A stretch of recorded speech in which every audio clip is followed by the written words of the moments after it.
to 2021 in the Chapel Middle School Online. So glad to be back with you. As you probably remember from last year, everything we do is to help you move one step closer to God and each other through Jesus Christ. Today we're starting a brand new series called Moods. It's all about emotions. So if you're a Pixar fan of the show Inside Out, this is your series. And today we're starting off with the one emotion that probably most middle schoolers, especially boys, deal with the most, and that is anger. Yeah, so anger. So really excited to bring you that message. But before we do that, it's time to play for the first time ever in the year 2021, the Chapel Middle School Game of the Week.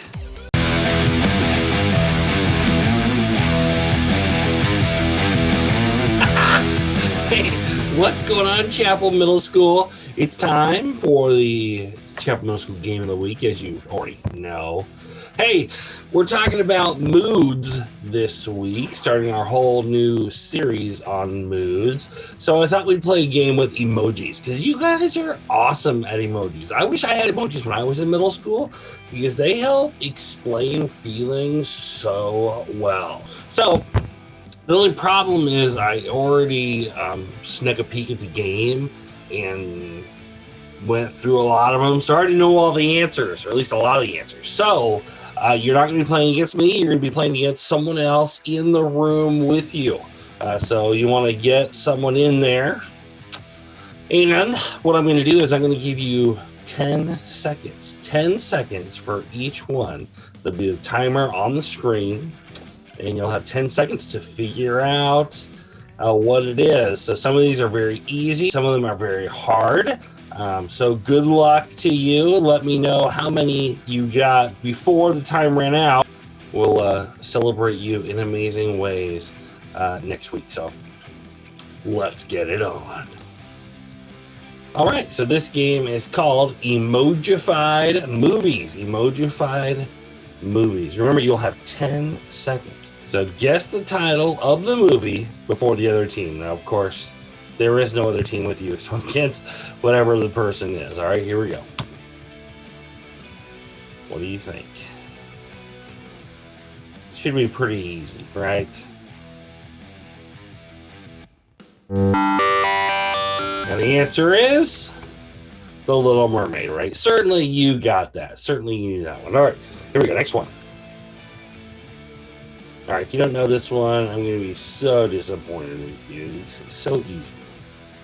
3, 2, 1. Yes, Ratatouille. Ratatouille. If you didn't get that one, you're done. No, I'm just kidding. Next one. This one is a little bit harder to do. Or not. Finding Nemo. You got it. Good job. All right, you got this one, right? I mean, certainly, it's very simple. I got hung up on that last one, but this one you should have no problem with. Kung Fu Panda. Yeah, you knew that one. Nice job. Nice job. Again, super easy. You probably only needed 1 second to know this one, but just in case, 3, 2, 1. Charlotte's Web. Charlotte's Web. That is some pig. Here we go. Next one. This one I thought it was a little hard for me. I didn't get it, but you probably got it right away. Yeah.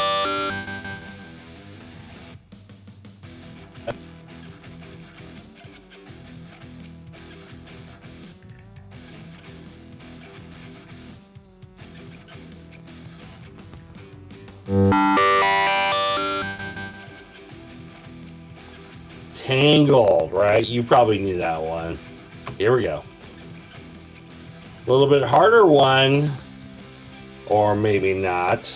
Certainly not Kung Fu Panda, since we already had that one. You got it. Mulan! Did you see the new one? I haven't seen it yet. I hear it's terrible, but I really want to see it. Here we go. Next one. What could this one be? I think this one hung me up. This one was a little bit harder for me to do. I think I thought it was Chronicles of Narnia because of the lion, but it's not. Beauty and the Beast. I'm sure you got that one. I'm just not as good as you guys. How about this one? Huh? A dog, an ambulance, the devil. The dog, hero, devil. I have no idea. Should have totally gotten that one. This is why I'm not playing that one. Scooby-Doo. Oh, man. Nice job. All right. Last one. In case you need it, here it is. The tiebreaker. Are you ready? Go. Chicken, hamburger, video games. What could that be? It is The Hunger Games. The Hunger Games. Get it? Yep. The Hunger Games. All right. So there it was. The Hunger Games. The Hunger Games. All right. Nice job. And that is Emojified Movies. Emojified Movies. There you go. Well, how did you do? And who did you play against? Let me know in the comments who you played against and how you did and who won.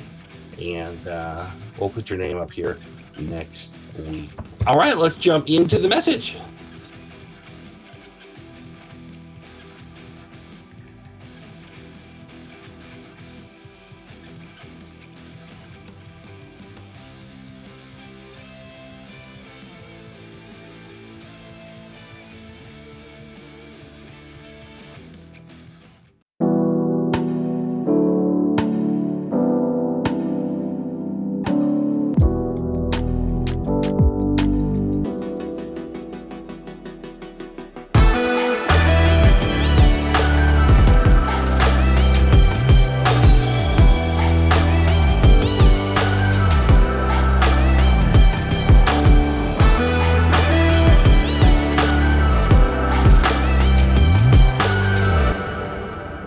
All right, so kicking off our series called Moods, all about emotions.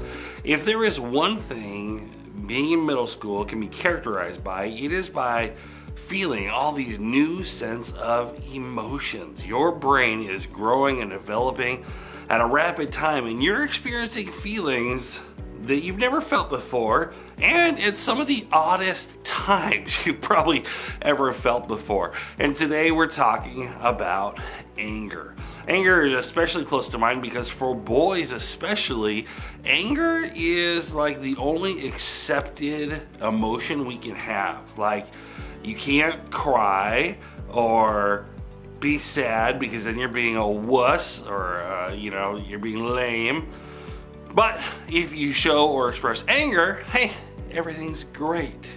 So even though this clip does not feature a boy, it definitely is a situation that I have experienced many times myself as a dad. Check it out.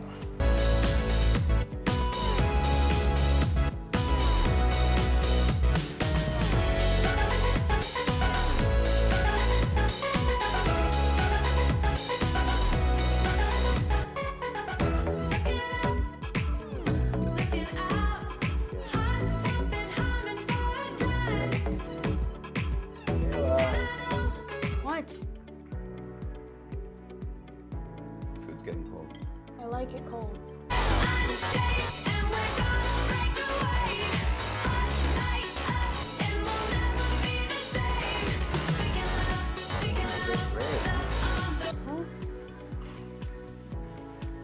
I said one more week of 8th grade, right? Yeah. It's crazy. Yeah, huh? Can't believe you're gonna be in high school. Mm-hmm. How did that happen? I don't know. You excited? Yes. Yes. Yes, I'm very excited. I'm so excited.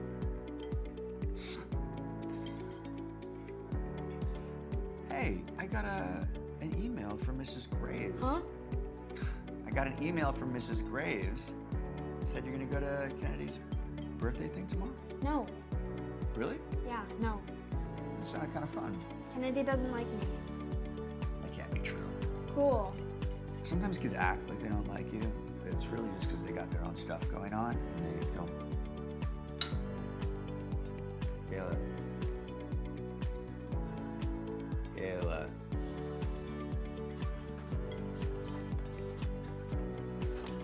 Are you kidding me right now? It's just being funny. Dad, no, it's not funny. You're the only one that thinks it's funny. Dad, it's a Friday. You said I can do whatever I want on Fridays, and right now Okay, you're right. Okay, I did. All right. Can I say one thing though? And you go back to your phone. I'll leave you alone. I just want to say one thing. Fine. Okay, but you have to let me finish saying it. Yeah, I will. Yeah. I'm not even. You can't get angry before I finish saying it, otherwise you won't listen. Okay? Fine, just say it. All right, okay. Okay. Are you gonna say I'm it? thinking. I have so been that dad. Maybe there are other times that you get mad. Maybe you get mad when your parents punish you for something that your sibling gets away with. Or maybe you get angry when you just can't learn the new TikTok dance. Or maybe you get angry because you guys lost the beginning because of a bad call. Or maybe you get angry because you find out your friend is talking about you behind your back. Maybe for you, you get angry because of not getting something that you really want or you feel like you deserve. Whatever the reasons behind our anger, it is so easy to let anger take control. Or letting it affect how we think or how we talk or relate to others. When we feel anger like this, we usually feel it in one of a few ways. Some of us experience something we're going to call outward anger. This is where like you express your anger on the outside. Like everyone can tell when you are angry. You know, you lose your temper, or you scream, or you yell, or you get really loud, or you punch something or get physical. When you're angry, everyone around your house knows it. You show what you're feeling to everyone around you. Others of us express anger more inwardly, like it comes into our bodies and we just stifle it, we just shove it down. We express it in other ways, but you still know that we're angry. You shut down, you go silent, you close off, you cut people out quietly but intentionally. Your anger may not be loud, but your silence is screaming that you are angry. Some of us have maybe even felt this idea of protective anger.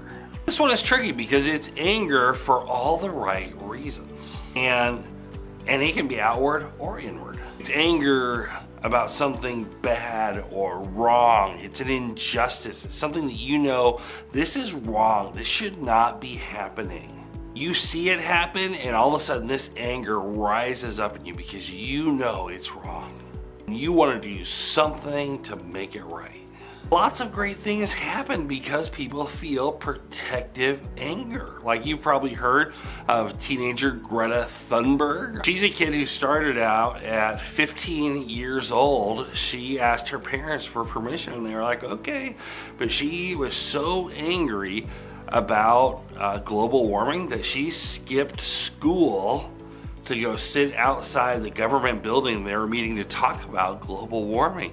And she sat out there for, I don't even know how long, but she was so angry about that she brought tons of attention to it and has raised who knows how many gobs of money for people to fight global warming. I think she was awarded the Nobel Peace Prize. So lots of good things happen when you have that sense of protective anger.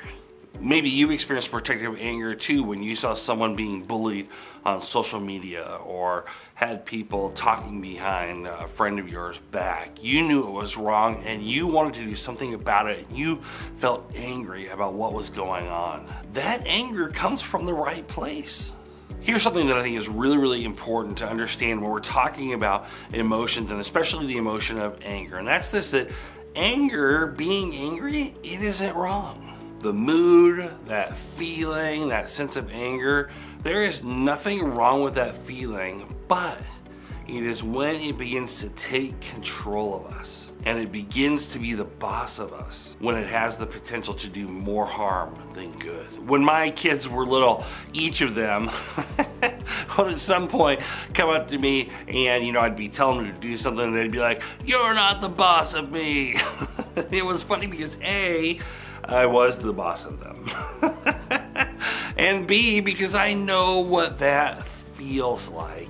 And for us, we want to put anger into that context. In fact, all the moods and emotions that we're going to talk about over these next 3-4 weeks, whatever we're doing, all of them are in the sense that anger doesn't have to be the boss of you. So what do we do when this happens, when we get so angry? How do we manage this mood? How do we deal with anger when in the sense that when we know that it wants to control our relationships, when it wants to hurt us and hurt others? How do we deal with it? Check out what a guy named Paul, who wrote most of the New Testament, check out what he had to say to some other Christians that landed in a town called Ephesus. This is what he said to them.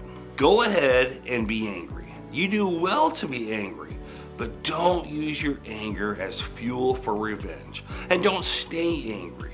Don't go to bed angry. Don't give the devil that kind of foothold in your life." Ephesians chapter 4, verses 26 to 27. This is just such a great passage. I love that first line. Go ahead and be angry. What did that say? We're not used to the Bible saying something like that, right? Go ahead and be angry. Hey, it's okay to be angry. Absolutely. You do well to be angry. What are you talking about, Paul? And then he gives us 4 cautions. The first one is this. Don't use your anger as fuel for revenge. None of us have ever done that before, have we? Someone has hurt you and you want to get even with them, and that will provide fuel for a long time. Like, even as an adult, I can think about people that hurt me before and I still am pretty angry about it. It's really hard to not let that fuel this idea of revenge and wanting bad things to happen to the people that have hurt you. But Paul says, hey, don't do it. Don't give it fuel for revenge. And then don't stay angry.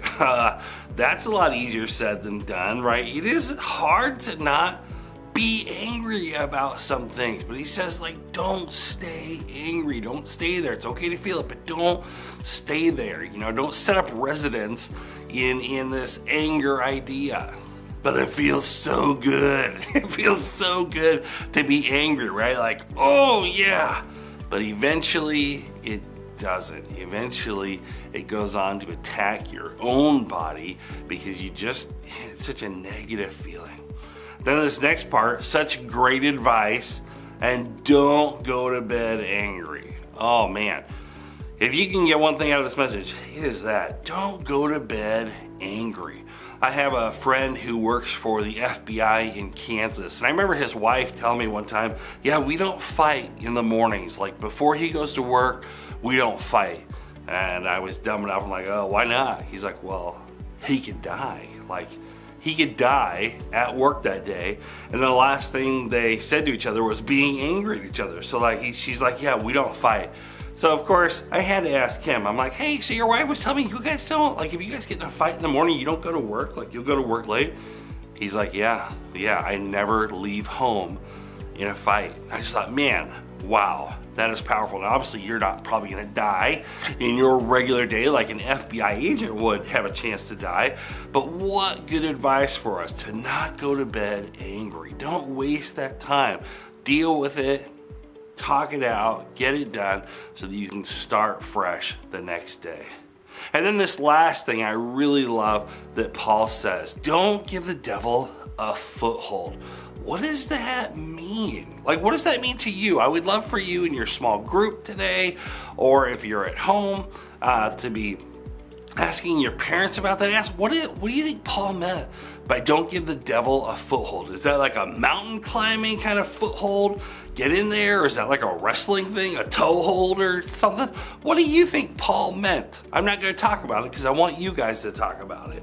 Okay, again, the big idea, anger does not have to be the boss of you. So what now? Awesome. how do we deal with that? You may be thinking to yourself, well, that's easy for you to say, but when I feel anger, when I feel angry, I feel it all over my body. I don't know what to do with it. I don't know how to get rid of it. Understandable. When we're feeling all these feelings, and especially anger, it can be hard to not let it take control of you. So where do you even start with that? Well, let me offer you a couple things. The first thing is to take a step back. Take a step back.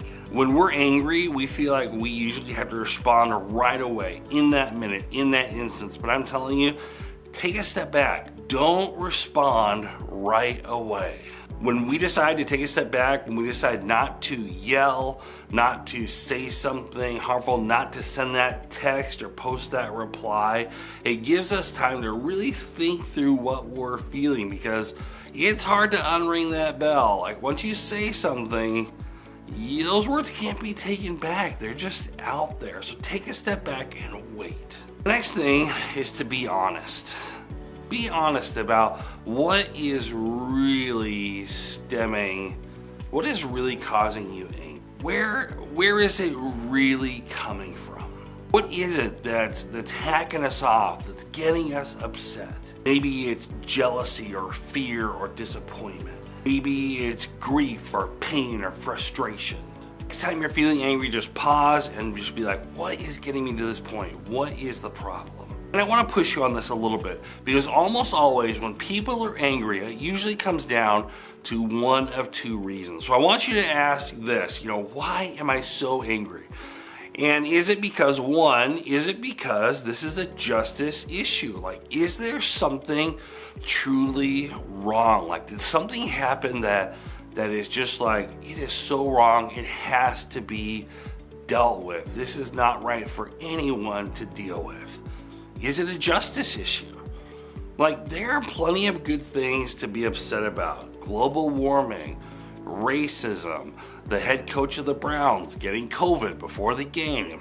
Okay, maybe that's not a justice issue. I just threw that in there for you Browns fans. You've been wrong. Someone lied to you. Someone took something from you. Someone hurt you in a way that you're just like, man, that is just wrong. So that, I think, is that's a good reason to be angry. The second reason, if it's not usually a justice issue, it's usually because someone is just feeling selfish. So you have to ask yourself, is this a justice issue, or am I just being selfish? Is this because I'm not getting what I think I deserve? Am I angry because I want something and I can't have it? This is a hard question to answer, honestly, but usually when I'm angry because I'm being selfish, it's usually because I'm not getting my way, or someone is not doing something that I think they should do, or someone or something is keeping me away from something that I want or I need. So the next time you're angry, ask yourself, is this a justice issue, or am I just being selfish?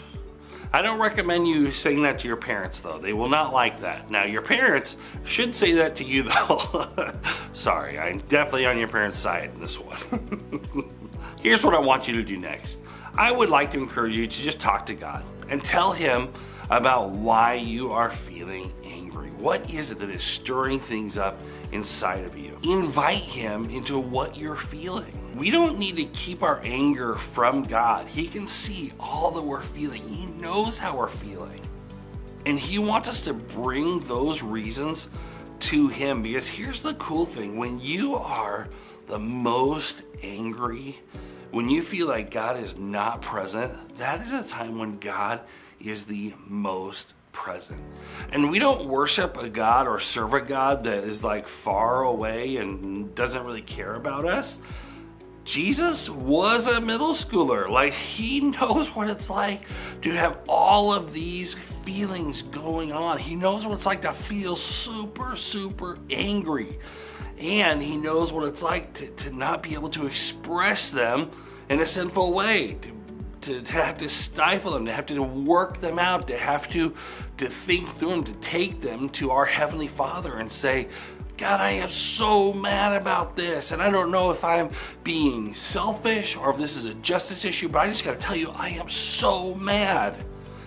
and talk to God about it, because He loves you. He's wild about you. And just like I'm a dad, like I want my kids to tell me, why are you angry? Is it me? Am I making you do something angry? Or are you angry because something else? Because I care about you. I care about my kids. And in that same way, God the Father, God the Holy Spirit, God Jesus, they care about us and what we are going through. And if you're struggling to understand the source of why you're so angry, you can also, I just want to encourage you, talk to your small group leader.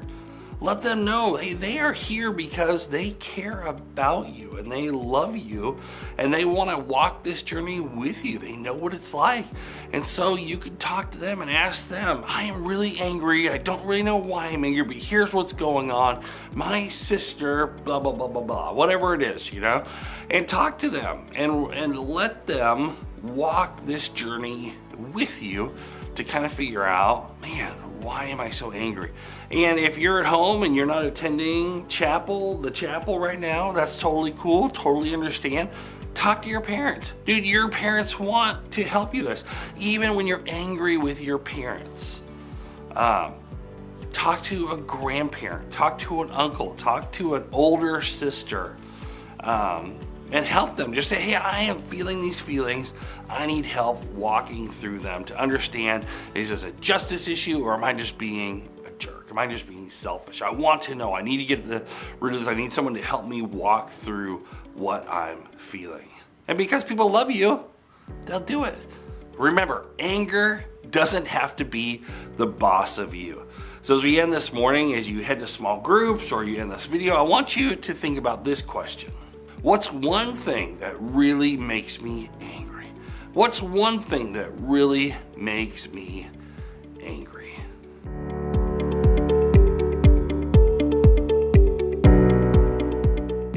All right, there you go, guys. Another week down. I hope you are having an amazing weekend and hope we get to see you in person as things get safer, pandemic cools down.